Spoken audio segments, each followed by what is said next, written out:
కేసీఆర్ ప్రభుత్వంలో పేపర్ లీకేజీలతో నిరుద్యోగులు ఎన్నో ఇబ్బందులు పడ్డారన్నారు మంత్రి కోమటిరెడ్డి వెంకటరెడ్డి. యువతకు ఉద్యోగాలు కల్పించేందుకు కాంగ్రెస్ ప్రభుత్వం కృషి చేస్తుందని చెప్పారు.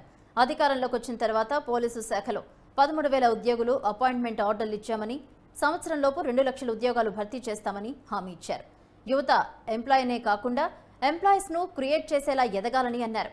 నల్గొండ మహాత్మాగాంధీ యూనివర్సిటీలో నిర్వహించిన మెగా జాబ్ మేళాకు ముఖ్య అతిథిగా హాజరయ్యారు మంత్రి కోమటిరెడ్డి వెంకటరెడ్డి. జాబ్ మేళాలో మొత్తం 127 కంపెనీలు పాల్గొన్నాయి. దాదాపు 12,000 మంది యువత జాబ్ మేళాలో రిజిస్ట్రేషన్ చేసుకున్నారు.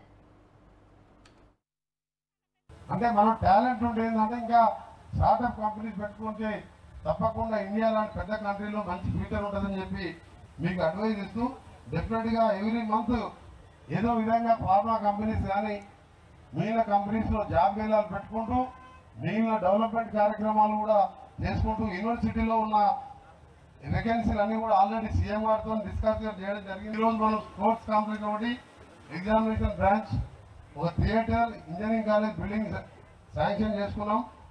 మిగిలిపోయిన బిల్డింగ్స్ అన్నీ కూడా ఇంకా ఎక్స్ట్రా 100 కోట్స్ శాంక్షన్ చేయడం జరిగింది ముఖ్యమంత్రి గారితో చెప్పి.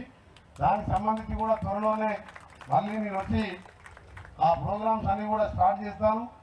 నాది ఒకటే కోరిక ఏంటంటే మేము కూడా రూరల్కి వెళ్ళి వచ్చిన ఒక పేద మా రైతు ఫ్యామిలీకి వెళ్ళి వచ్చిన వారిగా ఇవాళ చదువుకుంటేనే తప్ప మన డెవలప్మెంట్ కాదు. మీరు మీ కుటుంబాల ఫ్యామిలీ మెంబర్లాగా వ్యవసాయం మీద ఆధారపడితే అదే విధంగా ఉంటారు మీరు.